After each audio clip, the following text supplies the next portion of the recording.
عن أفضل لاعب للفريق المنافس. هناك فرص كثيرة للفوز بالمباريات. من بين هذه اللقطات يعني الانطلاق منذ اللحظات الأولى بالقيام بإيقافه وهو يعرف ذلك.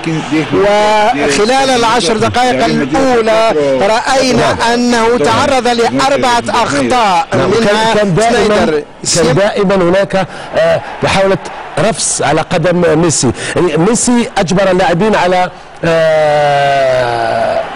3 بطاقات، تلقوا 3 بطاقات صفراء في الشوط الأول بعد 6 أخطاء على ميسي.